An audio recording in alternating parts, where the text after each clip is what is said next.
Hello and welcome to the Clever Fox YouTube channel. My name is Ilysse and today I have my Clever Fox Dated Planner Pro and we are going to be taking a look at how January went. I'm going to be using the month in review pages to evaluate different areas of my life and see how I did in certain categories and what changes I would like to make moving forward as we prepare for February. If you're not yet subscribed to our channel, make sure that you click that subscribe button and turn on the notification bell so that you don't miss any future videos, and be sure you watch this whole video so you don't miss any of the tips and tricks that I am sharing today. Let's get started. If you haven't spent time doing a monthly review, I really recommend it.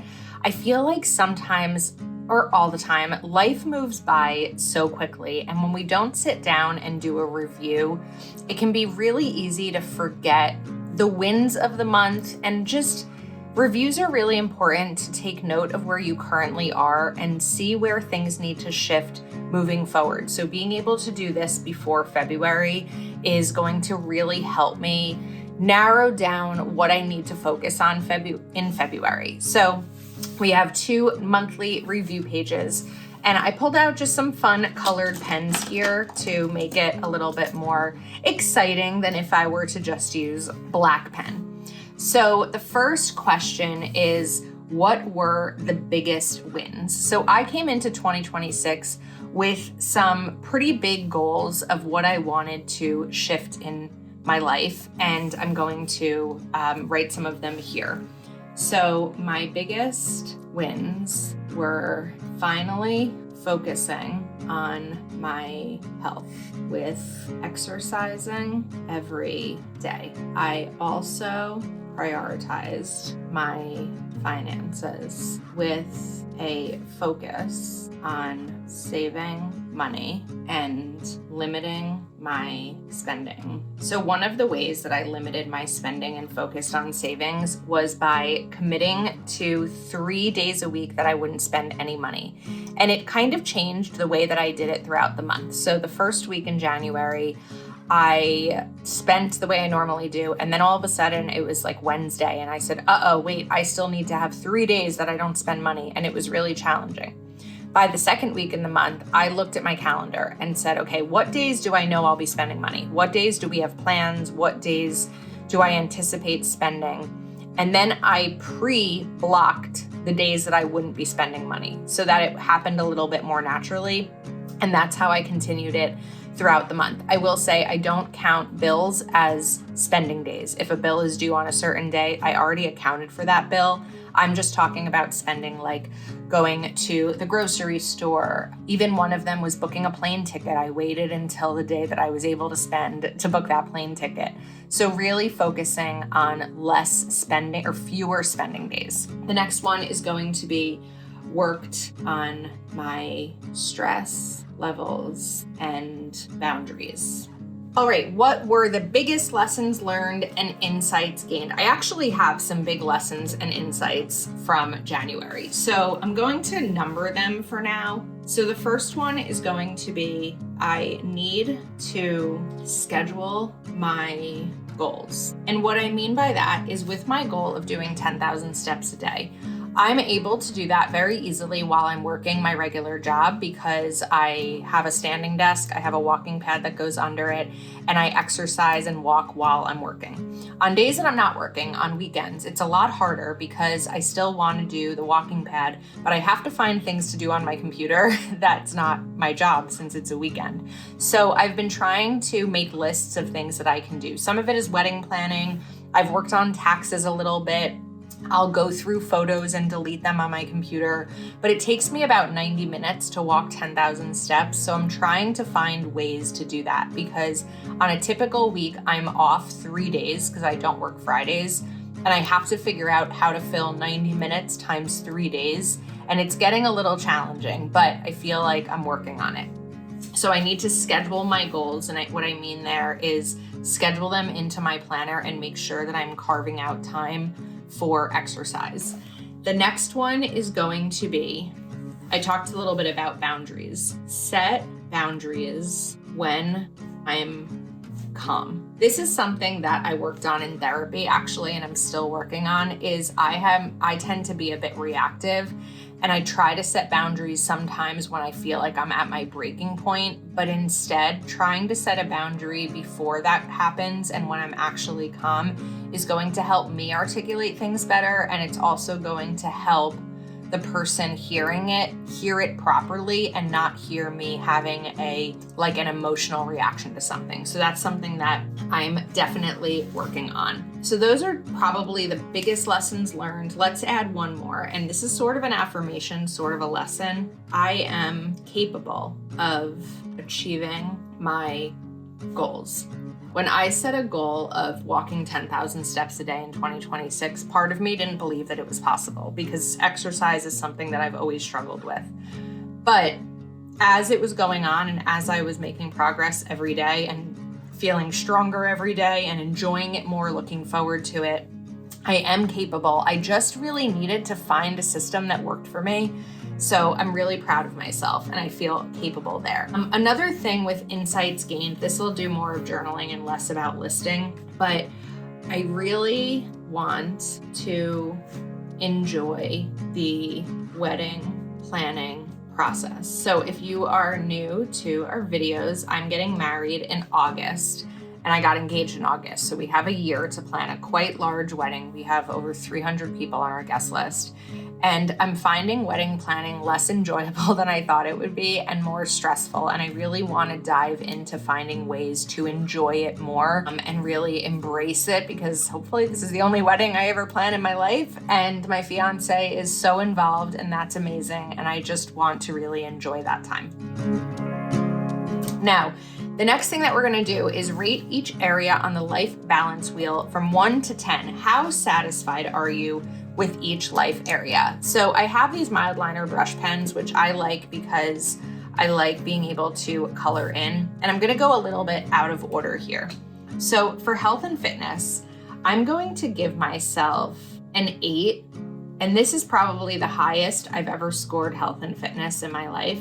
But I've been so focused on exercise and healthy eating. And I'm giving myself an 8 because I've done a great job. I've been consistent every day, but there's also, of course, room for improvement. So what we're gonna do here is let's do 8, I'm proud, but have room to improve. I didn't write the category here because we're going to use a different color for each part, and that's just going to correspond. The next one that we're going to do is finance. And with finance, I kind of am leaning towards, I'm going to go for a 7 here. And the reason I'm going to a 7 is even though I've been really focused on finances and making it a part of my everyday and focusing as much as I can on savings and spending less, I'm still experiencing some of the emotional challenges with finance, and that is like the desire to impulse spend and things like that. I've been better about it and not spending impulsively as much as I used to, but again, there's always room to improve. So I saved a lot, but want to work on the emotional side. Try to make it short because we've got a lot of these to fill out. The next one is going to be business and career. And for business and career, we're going to do 1, 2, 3, 4, 5, 6, I think. And then my reasoning for 6 is, I think we'll have to not skip lines here. Things at work are fine, but not, I'm just gonna write improving. And work is work, right? All right, now let's do personal development.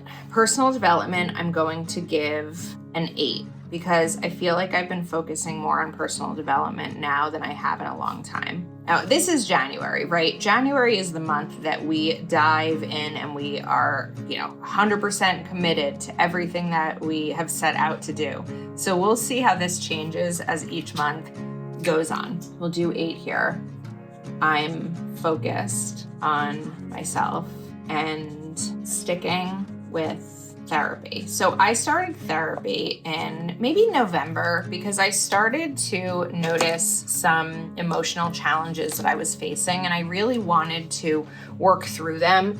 And I'm finding it very, very helpful. There's definitely no shame in therapy and just kind of having a neutral party to talk through things with. So the next one we're going to do is relationships and romance. I'm going to give this also an 8. And here we're going to write, we are still finding our groove with routines. We've had a lot of changes in the last year in our relationship. In the last year, we moved in together. My fiance started a new job and we got engaged. So there's a lot going on and we're still figuring out what that all looks like for us. Family and friends is a tough one for me to rate because my instinct is, well, I didn't really see my family and friends very much in January. But the other part of it is I feel more connected to them via phone and text than in a while. So I think we're gonna give this a 7. It's really helpful to see this visually. And I love that this planner has this included. So what we're going to write here is 7. While connected virtually, I'd like more in-person time. I think that's fair, right? It's tough with everyone's schedules. The next thing we're going to do is fun and recreation. And here I'm going to also give a 7. A lot of the fun and recreation things were like pre-planned with friends and family, more on my fiance's side than mine, because I just said we didn't really get to see my family much, but that's just because of schedules. So here I'm going to do a 7. I know this is a little bit light, more one-to-one fun events, meaning just my fiance and I, and not have all of our fun and recreation be with other people. And I think he would agree. And then spiritual, this also may be really light when we go to write in it. So spiritual, I actually am going to cross off because I'm not a very spiritual person. And I actually like to rework this for my home because my home is a big area where I need to set goals. And it's a better category for me than spiritual. So I'm gonna give a pretty low, like we're gonna go for a 6 with my home. I really wanted to spend the time that I was off work between Christmas and New Year's getting my office organized and cleaning out my closet and all of that kind of stuff. And I just didn't do it. And in January, I have been struggling with getting things organized, but I really want to commit to it. So I need to be better about organizing. It's funny, I'm so good at like cleaning, right? Keeping my kitchen counters clean and the floors and all of that, like really good at cleaning. But the organizing is where I struggle. And I feel like I'm probably not alone in that and wanting to just make improvements. Okay, so now we have this half of the page done and we are ready to continue. What tasks were not accomplished and why? There's 2 big things that were not accomplished and the why. So one of them, actually 3. We'll write 1. I had an idea that I wanted to have monthly days with my mom. So I'm going to write seeing my mom and I'll write our schedules didn't align. And sometimes it just happens. The next one is also spending time with one of my friends. So I'm just going to also write seeing, her name is Carly, and we'll write winter storm. We had plans and then a winter storm hit. And then the third one is going to be lots of home organizing. I wasn't feeling motivated.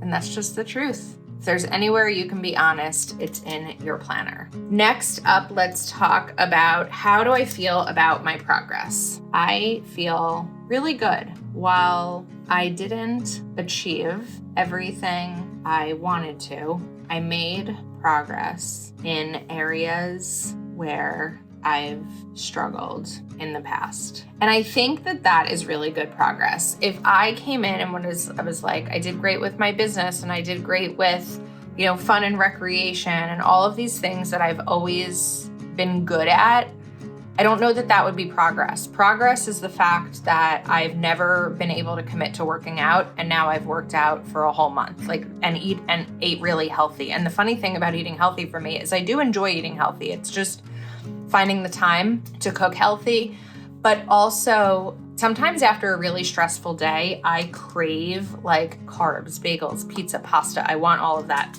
The more and more that I have nourished my body with like vegetables and really healthy food, the less I'm craving the unhealthy stuff. So that's definitely progress. I am excited and looking forward to February. We have a fun month ahead with parties and a Valentine's Day getaway. So Valentine's Day is during President's Day weekend, and we are going on a little weekend trip to enjoy. So I'm really excited about that. Things I will do to make myself happy next month. Spend more time with my family. Make a playlist for organizing, because wouldn't it be fun to just organize while listening to great music? And then start planning my bachelorette party. My friends and I will be going away for my bachelorette, and I struggled a bit in January with trying to decide where I wanted to go because I was trying to appease too many people. And now I feel like in February, I'll be ready to kind of dive back into that. How I'll improve next month. So let's take a look at my lower areas. My lower areas are family and friends, fun and recreation, and home. So how I'll improve next month is commit to weekly home projects, create joy with work projects. Oops, projects twice, that's okay. And then work on my emotional relationship with money. And there is our January in review. I'm really feeling good about doing this review because now I can set up February having all of this right at the front of my mind. So we hope that you enjoyed this video and found it helpful. This is your sign to do a monthly review. Please go ahead and give this video a thumbs up and make sure you're subscribed to our channel and you have that notification bell turned on. You can pick up this planner over at cleverfoxplanner.com. Thank you again, and we'll see you next time.